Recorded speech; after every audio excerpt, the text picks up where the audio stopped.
Fernando Caldas, pessoa de mais importância para o pensamento conservador em Pernambuco. E nós gostaríamos de fazer algumas perguntas para você. Mas a primeira, Fernando, é sobre o ser cristão e a peça de resistência do cristianismo, que é a Bíblia. Para você, o que é a Bíblia? Bem, em primeiro lugar, Zé Carlos, eu quero agradecer ao Sistema Preciso de Comunicação por essa oportunidade, né, de estarmos aqui levando esse bate-papo gostoso sobre um tema extremamente rico, né? Falar da Bíblia é um desafio, porque a Bíblia é o instrumento número 1 do cristão e dos não cristãos, né? Porque aqueles que condenam a cristandade, eles também fazem uso da Bíblia, mesmo para criticar. Eles têm que recorrer à Bíblia para fazer as suas consultas ou as suas avaliações contraditórias. Mas a Bíblia não tem contradição, né? A Bíblia é um instrumento de orientação, a Bíblia é um instrumento de formação, de educação, de conscientização, onde ali está registrada a palavra de Deus, ali está registrado está materializado a espiritualidade cristã. Ela retrata a história, porque alguém pode até dizer que tem fatos da Bíblia que não representam a realidade. Você vem para a Arca de Noé, você vem para fatos que a ciência não teve indícios de comprovação, mas a Arca de Noé teve indícios de comprovação, foi identificado resíduos, né, de um anal lá no monte, um daqueles montes do Himalaia, a cordilheira do Himalaia. Foi identificado resíduos de madeira de uma embarcação.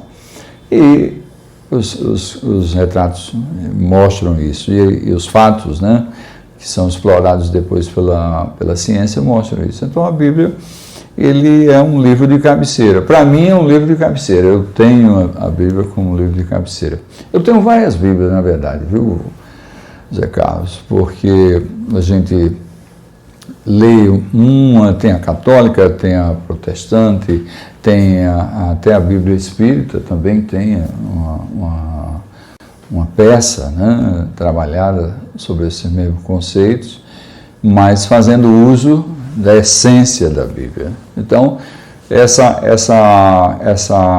esse livro, né, ali retrata tudo, porque ele retrata a família, ele retrata a governança, ele retrata os direitos, ele retrata a importância do interrelacionamento. Então a Bíblia serve de gestão, a Bíblia é instrumento para trato de relacionamento humano, na área de recursos humanos, a Bíblia é um instrumento para a governança corporativa, empresarial, a Bíblia é um instrumento para os governos, os políticos. A Bíblia é um grande instrumento, não só religioso, e eu considero também de trabalho. Essa é a minha visão da Bíblia. A instrumentação de regulação jurídica que você vê na Bíblia, você teria como pensar em lei penal, iniciativa privada, posse de armas, repúdio à ideologia de gênero, educação baseada nesses princípios, orientados pela Bíblia? A Bíblia traz, né? A Bíblia traz exemplos e traz registros, né, sobre esses temas, né, sobre a justiça, sobre a lei, né, os mandamentos, né, os registros, digamos assim, jurídicos, cristãos e olhando pelo foco religioso. A Bíblia retrata isso. Uma vez eu conversando com um empresário, Zé Carlos, eu questionava ele sobre um determinado investimento, por que não fazer aquele tipo de investimento no Brasil, um grupo muito capitalizado, e ele disse para mim na oportunidade, isso na década de 90, ele disse para mim, Caldas, não podemos investir dessa forma porque no Brasil não existe segurança jurídica. Não existia ainda essa confusão jurídica tão evidente. Existia já a insegurança jurídica, porque para o empresário aquilo já era um fato. Se a gente olha a Bíblia, os traços jurídicos que estão na Bíblia prevalecem até hoje. Seus registros, seus mandamentos, sua legislação que está inserida e distribuído no Velho Mandamento e no Novo Mandamento está em vigor até hoje. Não sofreu alteração, nem vai ser alterado por nenhum homem, né? Porque aquilo ali é divino. Então, quem escreveu foi um homem, foram homens, mas homens que foram instrumentos de Deus. Então, são pensamentos imutáveis, essa é a grande verdade. E a gente observa que lá está registrado a defesa da família, a defesa do patrimônio, a defesa pessoal, está retratado na Bíblia, onde você tem, né, em determinadas oportunidades, registro de você ter e fazer uso da sua defesa.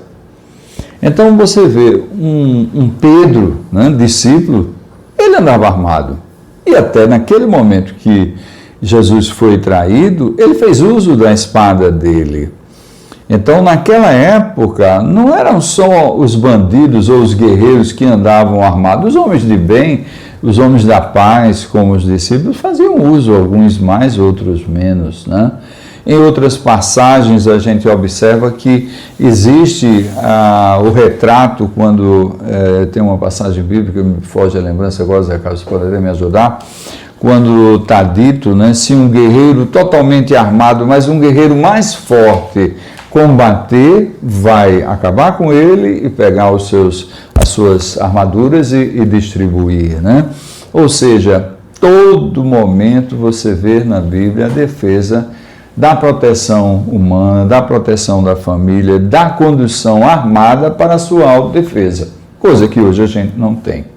É uma satisfação muito grande estar aqui conversando com você, porque eu tenho certeza que muitos que estão nos ouvindo agora e assistindo estão aprendendo muito com a sua experiência, com as suas respostas, né?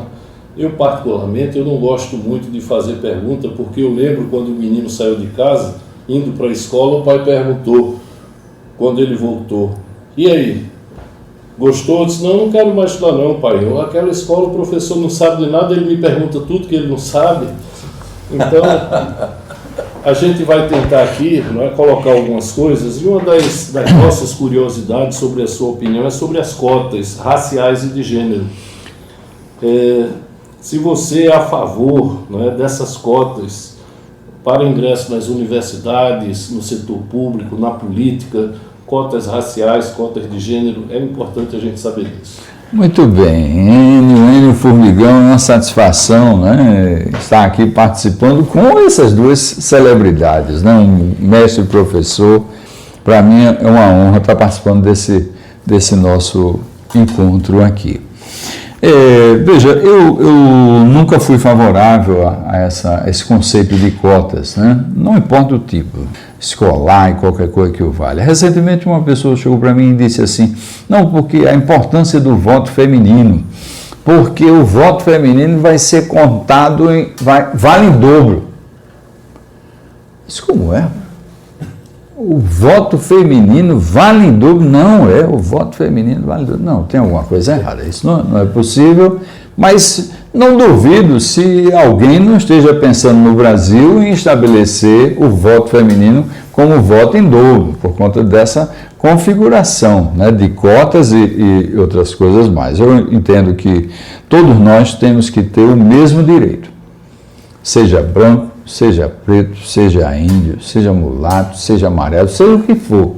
A prova tem que ser uma prova única para todos, não pode ser uma coisa específica, porque você é pardo ou você é negro, você tem que ter vantagem sobre o outro. Não, isso não pode acontecer. Infelizmente, a gente vive numa sociedade hoje onde isso está sendo praticado e nós não podemos, nós não defendemos isso. Nós não concordamos com esse posicionamento, nem a questão racial, nem a questão sexual. Nesse tema, como você falaria a respeito de ideologia de gênero? A sigla que é trabalhada nesse conceito, às vezes eu confundo com a Lei Geral de Proteção de Dados, porque vem um conceito LGBT, o LGPD, menino, é uma confusão, né? Então, é outro absurdo que não nasceu no Brasil, esses absurdos foram criados mundialmente, né? Existe aí uma entidade conhecida como NOM que vem desenvolvendo uma nova ordem mundial. E nos elementos que essa nova ordem mundial vem trabalhando para destruir a sociedade, um desses elementos é a questão do gênero, né? Da dissidência, da defesa das minorias. Ora, essa diversidade de gênero sempre existiu na sociedade mundial, ela sempre existiu e ela sempre foi respeitada. Eu era garoto e me lembro muito bem de um grande costureiro que era o Denner. Eu tenho 65 anos, então eu posso falar de Denner. Ninguém faltava com respeito com ele, por ele ser um homossexual, vamos assim dizer, né? Ninguém faltava com respeito por ele. Então é um exemplo típico de que a sociedade sempre conviveu e soube conviver muito bem até um determinado momento. A partir de um determinado momento, algumas instituições passaram a trabalhar fortemente a fomentação de temas, de discussões temáticas sobre a ideologia de gênero, tanto é que transformou mesmo numa ideologia. Passou a ser um conceito de ideologia, onde as minorias precisariam ser consideradas além da grande maioria da população. Então, aí começaram os problemas, aí começaram os distúrbios, aí começaram os questionamentos, os conflitos, porque existem conflitos. E esses conflitos, eles se apresentam, porque essas comunidades que foram criadas, elas ficaram isoladas. Hoje, essas comunidades vivem isoladas. Antes, elas viviam no meio, no seio da sociedade, sem nenhum problema envolvendo de restrição ou de conflito. Hoje em dia, não. Hoje em dia existe conflito porque eles estão vivendo em ilhas e eles mesmos rejeitam qualquer acesso ou qualquer posicionamento e aproximação com o resto da sociedade. Por si só estão se isolando. Fernando, ainda falando em religião, nós temos visto nesses últimos dias países comunistas, socialistas, né, invasões de igrejas, de cultos, um verdadeiro vandalismo, depredando as igrejas. Né? Aqui no Brasil, a gente também tem visto isso. Eu queria saber sua opinião, né, em relação a esse grupo que tem feito isso. Esse movimento, né? Isso tem sido... esse movimento é um movimento mundial, vamos assim dizer, né? Porque você encontra, não de hoje, mas já de alguns anos, um esvaziamento dos templos na Europa, onde alguns templos até se converteram em bares, porque pega aquela arquitetura, né, e aproveita e converte aquela arquitetura num ambiente de lazer, numa boate ou num restaurante, enfim. Isso aconteceu na Europa por conta de quê? Por conta de um esvaziamento, né, cristão. Então, esse movimento, mais do que nunca, vem sendo estimulado de fora do Brasil. está no Brasil e vem atuando no Brasil. Você encontra esse tipo de comportamento de uma sociedade, justamente é a mesma sociedade que está envolvida com a questão do gênero. Essa mesma sociedade, ela se mobiliza para combater a religião, para combater a cristandade, para combater os símbolos, né, católicos e os instrumentos religiosos, né, do mundo cristão, protestante ou católico. E isso, seja escrevendo palavras obscenas nas portas dos templos, seja interrompendo uma missa, como aconteceu recentemente. Um cidadão entrou lá e no meio do sermão do padre, o cara interrompeu a missa.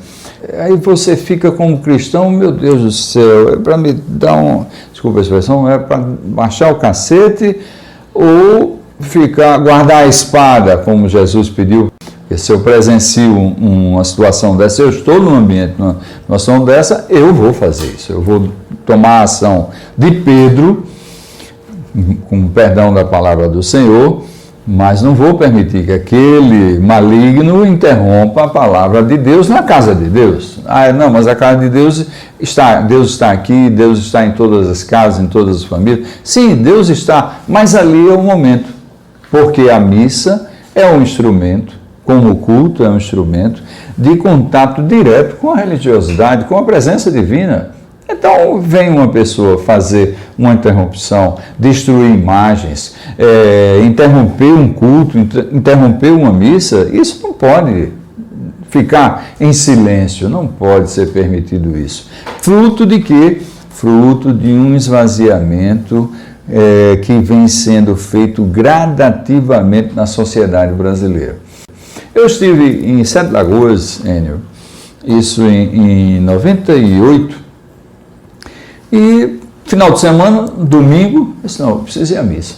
Semana toda trabalhando na fábrica, eu disse, não, eu preciso ir à missa. Deu 4 horas, saí devagarzinho, a pé, e dirigi para a igreja. No caminho da igreja, os bares, uma infinidade de bares, e eu consegui chegar na igreja.